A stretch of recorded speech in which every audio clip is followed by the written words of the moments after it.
मध्य प्रदेश की राजनीतिक फिजा एक बार फिर करवट लेने को तैयार है। परिसीमन के साथ राज्य की विधानसभा सीटों में बढ़ोतरी की संभावना ने सियासी गलियारों में हलचल तेज कर दी है। विधानसभा सीटों की संख्या 230 से बढ़ाकर 280 करने की संभावित योजना पर विचार किया जा रहा है। विधानसभा सीटें बढ़ने और उनके क्षेत्र में होने वाले बदलाव को लेकर विधानसभा ने तैयारी शुरू कर दी है। शुरुआती आकलन के हिसाब से 50 सीटें बढ़ने पर सदन की बैठक व्यवस्था लगभग 280 होगी।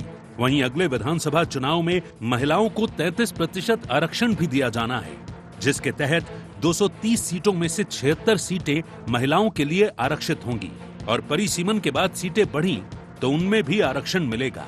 साथ ही महिलाओं की बैठक को नई व्यवस्था के अनुसार सुनिश्चित किया जाएगा। मध्य प्रदेश की सियासत में ये कदम न केवल राजनीतिक परिदृश्य बदलने वाला है, बल्कि सामाजिक प्रतिनिधित्व, क्षेत्रीय संतुलन और दलगत राजनीति की दिशा तय करेगा।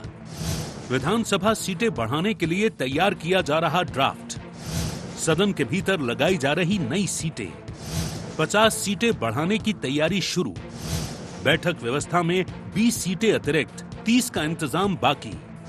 मध्य प्रदेश विधानसभा को बनाया जाएगा hitech. One nation one application के अनुसार किया जा रहा काम। देश भर की विधानसभाओं को मिलेगा एक प्लेटफॉर्म।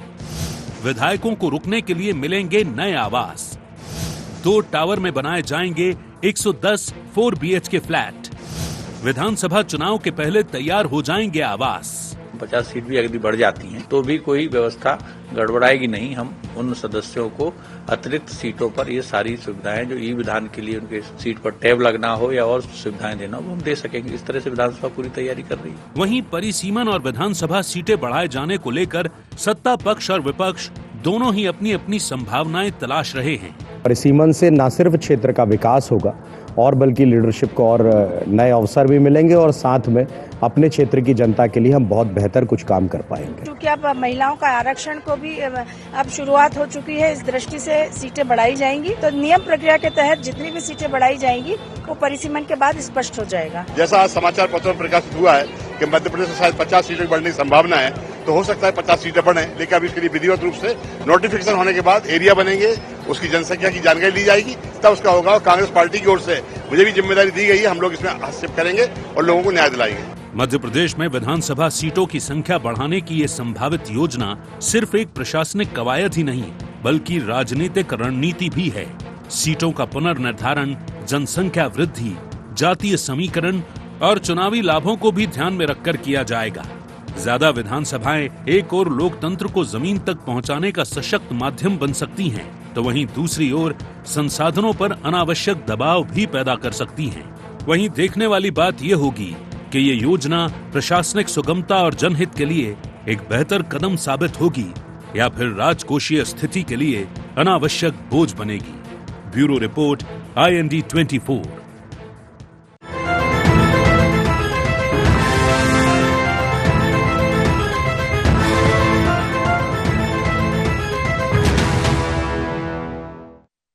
नमस्कार, IND एजेंडा सीमा से समीकरण में आपका स्वागत है। मैं हूं आपके साथ नवीन पुरोहित। चर्चा को विस्तार देंगे, उसके पहले IND एजेंडा के मुख्य बिंदुओं की तरफ एक निगाह डालते हैं।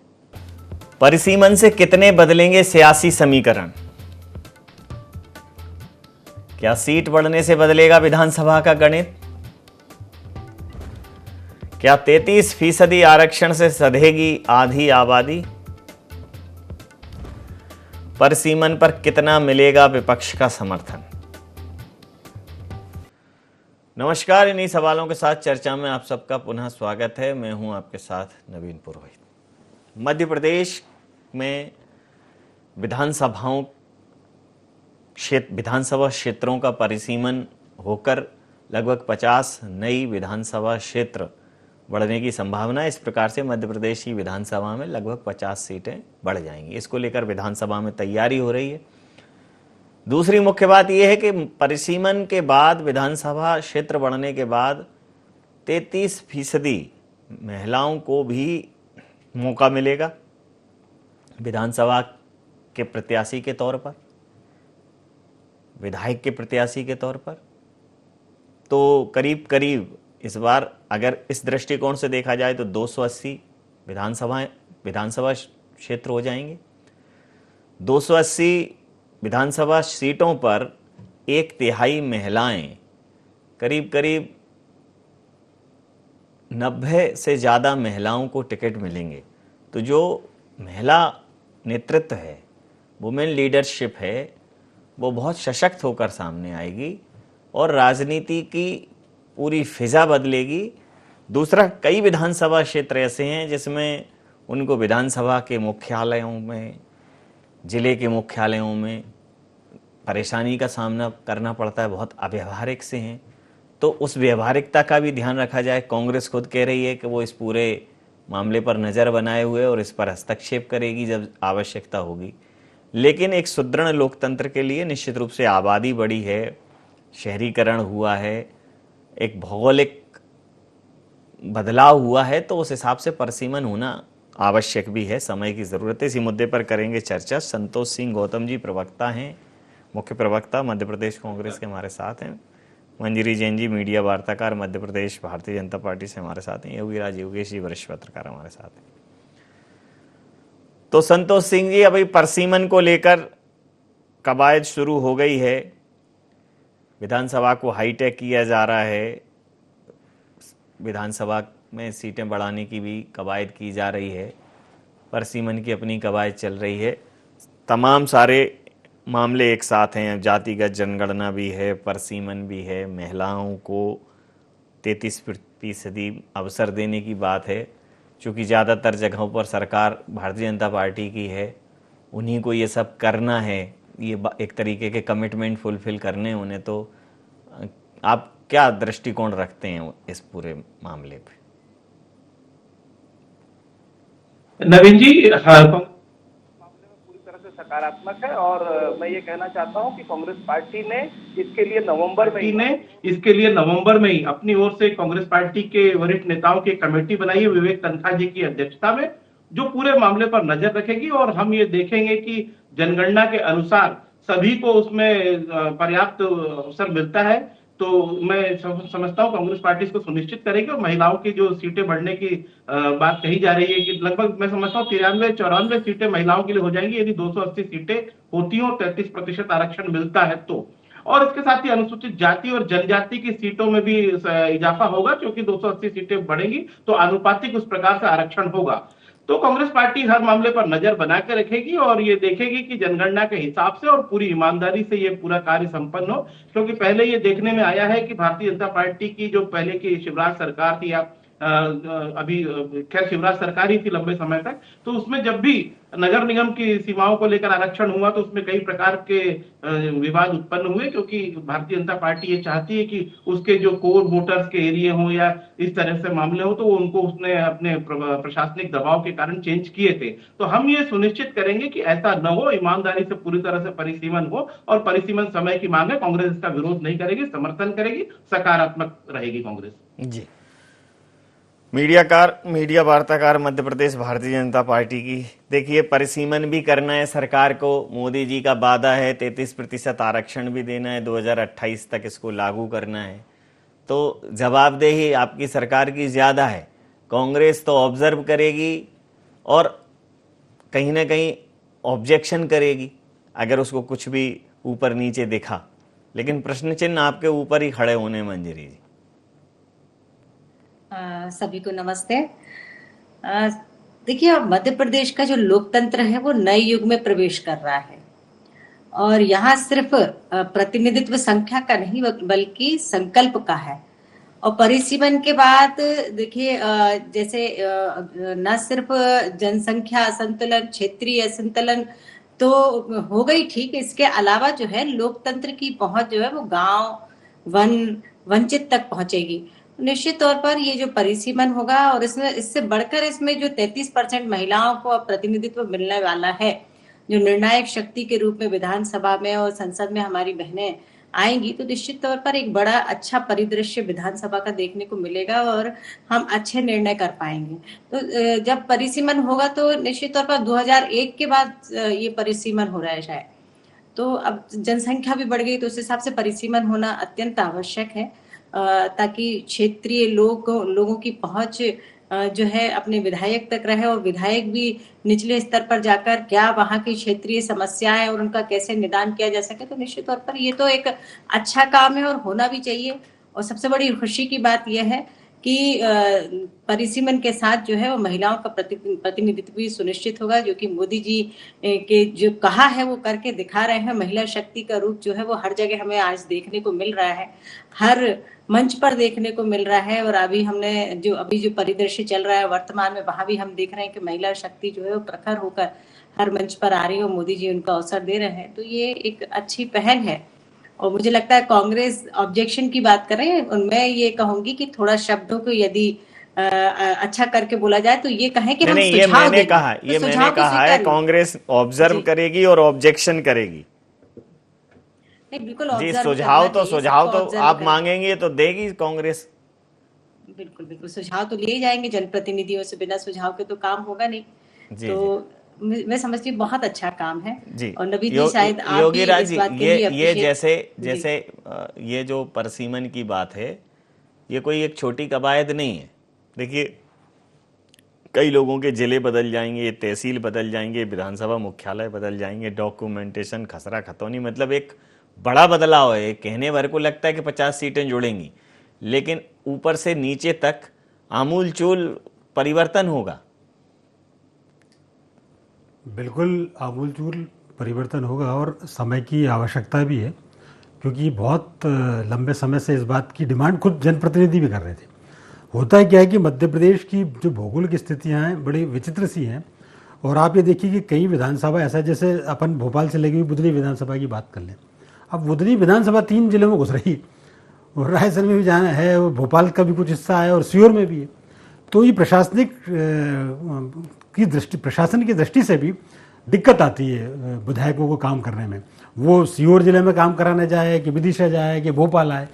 तो इसके लिए बहुत ज़रूरी है कि परिसीमन हो, न्यायपूर्वक परिसीमन हो, न केवल सबके साथ न्याय हो, बल्कि उस क्षेत्र का पूरा प्रतिनिधित्व हो। अभी इसके पहले जब परिसीमन किया गया था दिग्विजय सिंह जी के समय, तब कई बार कई ऐसे इलाके थे जो बहुत पिछले थे, वो मुख्य धारा में आ गए थे। लेकिन कई जगह ऐसी शिकायतें भी आई थी कि कई लोग, जैसा खासतौर पर राघोगढ़ विधानसभा की उनकी बात करें, जहाँ पे चीफ मिनिस्टर खुद मुख्यमंत्री दिग्विजय सिंह जी आते थे, तो कहा यह जाता है कि उन्होंने अपने राघोगढ़ को सिक्योर करने के लिए जो उनका नेगेटिव वोट बैंक था वो दूसरी विधानसभा में मिला दिया। ऐसे आरोप हैं बीजेपी के। मैं ये नहीं कह रहा कि इसमें कितनी सत्यता है। तो ऐसे आरोप आगे ना लगे, लोगों को लगे कि वास्तव में हमारे साथ न्याय हुआ। वहाँ का जो पॉलिटिशियंस है वो भी ये समझे कि नहीं साहब, अभी तक होता क्या था कि ये सुदूर अंचल का गांव था, ना तो वह किसी विधायक की जाने की इच्छा होती और ना उनकी यह इच्छा होती कि वह कहाँ जरा से काम के लिए कहाँ विधायकों को परेशान करें। तो अभी भी कई ऐसे इलाके हैं प्रदेश में कि जहाँ रिमोट अंचल में बहुत दूर है, वहाँ जाना नहीं चाहते लोग। तो ऐसा ना हो, सारे छोटे छोटे गांवों तक पहुँचो सरकार की, क्योंकि जब तक आप वहाँ पहुँचेंगे नहीं, एक तो ये होता है कि वहाँ के लोग आपसे आके बात कर जाएं कि साहब हमारे यहाँ ये दिक्कत है और आप मान लो उनको। दूसरा होता है कि आप वहाँ जाके वास्तविक स्थिति का आकलन करें कि वास्तव में वहाँ दिक्कत है कि नहीं। अब मान लो एक जगह हेडपम्प लगना है किसी गाँव में, उन्होंने आके कह दिया साहब हमारे यहाँ पे आप हेडपम्प लगा दो। अब उसमें सरपंच जी के घर के बगल में हेडपम्प लग गया हो, तो यदि आपने उनकी केवल सुन ली और आप वहाँ नहीं गए तो ऐसी अनियमितताएं भी होंगी। आप वहाँ जाएं, वास्तव में कहाँ लगना चाहिए, कहाँ बोर हो, कहाँ पानी हो, कितने जगह लगाने पे सबको पहुँच जाएगा। ऐसी चीज़ें भी बहुत छोटी छोटी टेक्निकलिटीज़ के मामले हैं। और अभी चूंकि ये प्राइमरी स्टेज में, ये काम बहुत आसान नहीं है। मुझे ऐसा लगता है 2-3 साल इसमें लगेंगे, सारे लोगों के सुझाव आएंगे। लेकिन ये अच्छी बात है, अभी परिसीमन का काम भी चल रहा है। पूर्व जो IAS थे मनोज श्रीवास्तव जी, उनकी उसमें अध्यक्षता में परिसीमन आयोग भी बना था और उस पर भी वर्क चल रहा है, किस जिले की सीमाएं कहाँ होनी चाहिए। तो एक अच्छा, उसी के साथ जनगणना का मामला चल ही रहा है, जाति जनगणना का, और उसी के साथ साथ लगे हाथ ये हो जाए तो एक बहुत अच्छी कवायद है। और मेरे ख्याल से तो चूँकि कांग्रेस के पैनलिस्ट भी इस बात पर राजी होते नजर आ रहे हैं, तो मेरा तो ये कहना है कि जब सब राजी तो फिर क्या मतलब, फिर तो हो जाना चाहिए ये काम। संतोष सिंह गौतम जी, मतलब कांग्रेस इस बात पर भी सवाल उठा रही है कि निश्चित रूप से आपने कह दिया परिसीमन होना, एक आयोग बना दिया, लेकिन उस आयोग की जो कार्यप्रणाली है वो बहुत ज़्यादा अभी तक मुखर होकर सामने नहीं आई है, और कैसे उसमें जनप्रतिनिधियों को उसमें कहीं ना कहीं आयोग विश्वास में ले जनप्रतिनिधियों को, कांग्रेस भी उसमें रहे, इस मामले में सर्वदलीय बैठक हो और अगले सत्र में इसके लिए अगले बजट मतलब जो मानसून सत्र आएगा उस पर निश्चित रूप से इस पर चर्चा होगी, तो इसके लिए प्रॉपर बजट का भी प्रावधान होगा, क्योंकि छोटी मोटी प्रक्रिया नहीं है। नहीं, इसमें न केवल सर्वदलीय बैठक हो बल्कि लोगों से भी सुझाव, आम जनता से वही भी तो कह रहा हूं। तो सुझाव कांग्रेस का जो आपत्ति कांग्रेस की इसकी भी है कि सरकार जो बात कह रही है इसके लिए अभी तक ऐसा कोई प्रॉपर बजट एलोकेशन नहीं है, ना अभी विपक्ष के नाते भी उसे कभी विश्वास में नहीं लिया गया। ये आरोप है संतोष सिंह जी की पार्टी का। नहीं, संतोष जी आरोप को मेरे ख्याल से तो संज्ञान में लेना चाहिए। जी जी, संतोष जी से प्रश्न है। संतोष जी। बिल्कुल नवीन जी, मैं आपकी बात से पूरी तरह से सहमत हूं और योगेश जी की बात से पूरी तरह सहमत हूं। और ऐसे मामलों में अगर कभी ये परिसीमन करना ही है तो कांग्रेस पार्टी को पूरी तरह से विश्वास में लिया जाना चाहिए। हम प्रमुख विपक्षी दल है मध्य प्रदेश में और हम सकारात्मक सुझाव देने के लिए तत्पर है, और इसीलिए हमने नवंबर में प्रोएक्टिव कदम उठाते हुए विवेक तन्खा जी के नेतृत्व में जो कमेटी बनाई उसमें प्रसिद्ध कानूनविद लोग हैं, विवेक तन्खा जी स्वयं, जेपी धनोपिया जी हैं और बाकी कांग्रेस के वरिष्ठ नेता। लेकिन सवाल आप ये कह रहे हैं कि हम अपने स्तर पर तो कर रहे हैं, गौतम जी, कांग्रेस ये भी सवाल उठा रही है आपकी पार्टी कि हम अपने स्तर पर तो इसके लिए जो बनेगा निष्पक्षता और पारदर्शिता के लिए करेंगे, लेकिन सरकार की तरफ से आपको कोई आमंत्रण नहीं मिला है, सरकार की तरफ से अभी तक कैसा कोई इनिशिएटिव नहीं मिला है कि आपको विश्वास में लिया गया हो। मैं नवीन जी बिल्कुल सही कहा आपने। मैं अपनी बात कंप्लीट करने में पूरी बात कह रहा था। मैं कह रहा हूं कि संख्या बल के आधार पर विपक्ष को दबाना उचित नहीं है। सरकार को हमको विश्वास में लेना चाहिए। हम मध्य प्रदेश में जनता के मुद्दों को उठाने के लिए विपक्ष की आवाज है, तो लिहाजा हमसे भी और योगेश जी ने भी एक कदम आगे बढ़ के कहा कि जनता से भी राय लेना चाहिए, एक एक चीज पूछा जाना चाहिए। और उन्होंने बहुत अच्छा उदाहरण दिया बुधनी विधानसभा का। निश्चित रूप से मैं बुधनी विधानसभा में घुमा हूं, बहुत लंबी चौड़ी विधानसभा, और ऐसी कई विधानसभाएं हैं जहां पर प्रशासनिक कामकाज में दिक्कत आती है क्योंकि बहुत ज्यादा फैली हुई विधानसभाएं हैं और अलग तरीके के क्षेत्रफल हैं। तो मैं ये कहना चाहता हूं कि ये होना चाहिए, बहुत ईमानदारी से होना चाहिए और जनता के लाभ के लिए बनाई जाना चाहिए। विधानसभाओं को जो परिसीमन होना चाहिए केवल चुनावी लाभ के लिए नहीं बनाया देना चाहिए। मैं केवल योगेश जी की एक बात से थोड़ा सा असहमत हूं। उन्होंने उदाहरण दिया कि दिग्विजय सिंह जी की राघोगढ़ विधानसभा में ऐसा हो गया था, तो उदाहरण उन्होंने बहुत पुराना दिया। नए उदाहरण भी उनको देना चाहिए कि जो नगर निगम में जितने भी अभी तक चुनाव होते आए हैं, भारतीय जनता पार्टी ने कांग्रेस के जो अधिकतर वोट जो कांग्रेस के वोट पड़ते थे उन क्षेत्रों को 3-3 क्षेत्रों में विभाजित कर दिया। मैंने इंदौर में देखे ऐसे उदाहरण। तो भारतीय जनता पार्टी 20 वर्षों से सत्ता में है। भारतीय जनता पार्टी ने इस प्रकार की तानाशाहियां बहुत ज्यादा की हैं, तो कांग्रेस की नजर उन पर है कि आगे जब ये करेंगे तो हम कांग्रेस पार्टी देखेगी कि क्या नगर निगम में जिस प्रकार से ये दोहराई गई चीजें की गई हैं बार बार, क्या वो विधानसभाओं में ऐसा करेंगे। तो विधानसभाओं में हम ऐसा नहीं करने देने के लिए व्यापक विरोध की रणनीति तैयार करेंगे। हमारा अभी कोई विरोध पार्टी भारतीय जनता पार्टी की सरकार से नहीं है। हम देखेंगे कि आगे चीजें कैसे घटती है, हमारी घटनाक्रम पर नजर है। अगर अच्छे से सब चीजें होंगी, कांग्रेस पार्टी का पूरा समर्थन इस कवायद को होगा। मंजरी जी, देखिए मैंने पहले ही कहा था कि ऑब्जेक्शन नहीं है, पहले ऑब्जर्व करेंगे, अगर कोई गड़बड़ी पाई गई, हीला बाली पाई गई तो ऑब्जेक्शन करेंगे। दूसरा उन्होंने ये भी कहा कि परिसीमन की आड़ में कहीं विधानसभा क्षेत्रों के साथ या जो निर्धारित वोट बैंक है उसके साथ खिलवाड़ न किया जाए, परिसीमन की आड़ में कुछ खेला ना हो जाए, ये भी कांग्रेस देखेगी। नहीं, इस तरीके की तो कभी भारतीय जनता पार्टी इस मंशा से कभी काम नहीं करती है। हमें तो सिर्फ क्षेत्र का विकास करना है, मध्य प्रदेश का विकास करना है, सशक्त करना है, महिला सशक्तिकरण और युवा सशक्तिकरण की तरफ हम काम कर रहे हैं, सबका साथ सबका विकास लेके। तो निश्चित तौर पर इस तरीके की मुझे नहीं लगता कि कोई गड़बड़ी होगी, और यदि कहीं लगती है तो आपको उससे अवगत कराइए। उसमें विरोध करना या इस तरीके की मुझे नहीं लगता जरूरत पड़ेगी, क्योंकि जैसे कि हमारे वरिष्ठ पत्रकार महोदय ने कहा कि जनता से भी सुझाव लेना चाहिए। तो मैं उसमें मैं तो ये कहूंगी कि सभी से सुझाव लेना चाहिए, चाहे हमारे मीडिया हो, चाहे हमारे जनप्रतिनिधि हो, चाहे विपक्षी दल हो, चाहे जनता हो, सबसे सुझाव और मुझे लगता है लिया जाएगा। हमेशा से भारतीय जनता पार्टी की सरकार ने जो है वो हमेशा सबका विश्वास लेकर ही काम किया है। 33% महिलाओं को भी मौका मिलेगा विधानसभा क्षेत्र में प्रतिनिधित्व करने का। तो मंजरी जी, आपके लिए तो बड़ी खुशखबरी है, उतनी संख्या में सक्रिय महिलाएं हैं नहीं। अब ये तो संगठन तय करेगा, मगर हाँ, ये बहुत खुशी की बात है कि हर निर्णय में, नीति निर्धारण में महिलाओं की सहभागिता सुनिश्चित भारतीय जनता पार्टी की सरकार में जो है नारी शक्ति वंदन बिल लाकर की गई है, तो इसके लिए हम सभी, मैं अकेली नहीं, हमारी भारत की सभी नारी शक्ति जो है वो खुश है। और मुझे लगता है कि जो असंतुलन था कि हम सिर्फ पुरुष जो हमारे जनप्रतिनिधि हुआ करते थे तो वही नीति निर्धारण करते थे, निर्णय किया करते थे, तो अब उसमें महिलाओं की एक अच्छी भागीदारी सुनिश्चित हो जाएगी। तो मुझे लगता है कि देश और प्रदेश दोनों अच्छा विकास करेंगे, क्योंकि महिलाएं जिस तरीके से सोचती हैं और जिस तरीके से काम करती हैं, तो उसका लाभ जो है वो देश और प्रदेश दोनों को मिलेगा।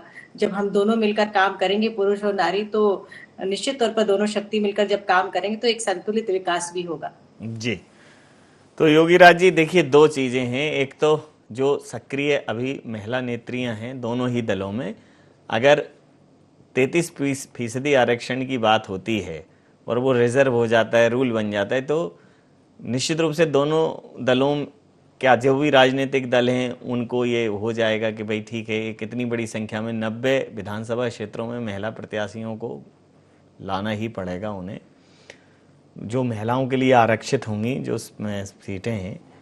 तो सीटों का गणित तो जो बदलेगा, विधानसभा में जो जेंडर के आधार पर जो कैलकुलेशन है वो भी बदलेगा, और ये परिसीमन के बाद महिला सशक्तिकरण का भी इसमें एक इफेक्ट छुपा हुआ है।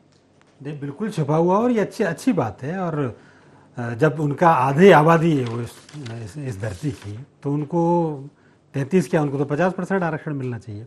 पर एक बात यही है कि एक शब्द पे अटक गई थी मंजरी जी कि प्रतिनिधित्व तो मिलना चाहिए, प्रतिनिधित्व तो नहीं मिलना चाहिए। अक्सर यही देखने में आया है कि पंचायतों में तो प्रतिनिधित्व भी चल रहा है, उनके पति राज कर रहे हैं, लेकिन इसमें कोई दो राय नहीं कि महिलाओं की क्षमताओं को लेकर कभी किसी को शक सुबह नहीं रहा। और जो महिला प्रतिनिधि आज है, चाहे कांग्रेस की तरफ से हो चाहे बीजेपी की तरफ से, उन्होंने अपनी क्षमता से बेहतर परफॉर्म किया, चाहे वो लोगों की समस्या का मामला, बल्कि वो ज़्यादा संवेदनशील इस मामले में होती है। तो मैं ये मानता हूँ कि यदि महिलाओं का प्रतिनिधित्व बढ़ेगा तो ये सरकार की कई चीज़ों पर अंकुश भी लगाएगा, क्योंकि उनके सोच का उनकी एक जो विज़न होती है वो एक अलग दृष्टि से वो सोचते हैं, और चूंकि इमोशनल इफेक्ट उनके पास होता है तो वो बहुत अंदर तक जाकर किसी समस्या का आकलन कर लेती है। तो मैं तो ये मान के चलता हूँ कि यदि महिलाओं का प्रतिनिधित्व बढ़ रहा है तो ये बहुत शुभ संकेत है लोकतंत्र के लिए।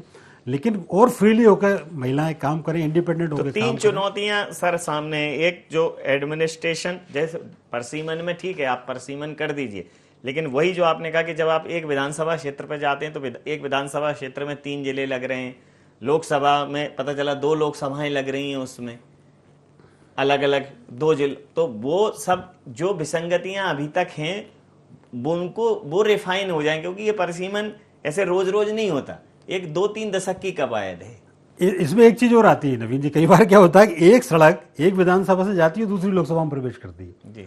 अब मान लो लोकसभा और सांसद और विधायकों में किसी बात को लेकर थोड़ी सी टसल है तो वो 2 किलोमीटर सड़क भी नहीं बन पाती जी। तो ऐसे मसले भी आते हैं। तो थोड़े से इन चीजों को भी ध्यान रखना चाहिए कि समस्या का समाधान बहुत अच्छे से हो, और चूंकि यदि एक प्रॉब्लम को लेकर यदि सांसद, विधायक और पार्षद मिलकर आवाज उठाते हैं तो मुझे ऐसा लगता है कि वो उसकी समाधान बहुत जल्दी हो जाएगा। लेकिन यदि अलग 3 तरह की टसल हो जाएगी तो वो दिक्कत पैदा कर जी। समय सीमा के चलते मैं ये चर्चा यहाँ समाप्त करूंगा। आप समस्त महानुभावों का बहुत बहुत धन्यवाद, बहुत बहुत आभार। तो मध्य प्रदेश में परसीमन की कवायद शुरू हो चुकी है, परसीमन आयोग बन चुका है और लगभग 50 विधानसभा क्षेत्र बढ़ने की संभावना है। उस हिसाब से विधानसभा कार्यालय भी काम कर रहा है। न सिर्फ विधानसभा क्षेत्र बढ़ेंगे बल्कि 2028 में जिस प्रकार से एक राजनीतिक कमिटमेंट, पॉलिटिकल कमिटमेंट किया गया है कि महिलाओं को 33% आरक्षण दिया जाएगा, तो महिला जनप्रतिनिधियों की संख्या भी बढ़ेगी। उस लिहाज से 2028 महिला सशक्तिकरण, राजनीति के क्षेत्र में महिला सशक्तिकरण का केंद्र बिंदु बनेगा, और राजनीति के भी समीकरण बदलेंगे, विधानसभा क्षेत्रों के भी समीकरण बदलेंगे। कांग्रेस कह रही है कि अगर सब कुछ स्मूथ रहा, सब कुछ पॉजिटिव रहा तो वो सपोर्ट करेगी, अन्यथा वो ऑब्जर्वेशन में रखे हुए पूरे मामले को सही नहीं किया गया तो प्रॉपरली उसको ऑब्जेक्ट करेगी।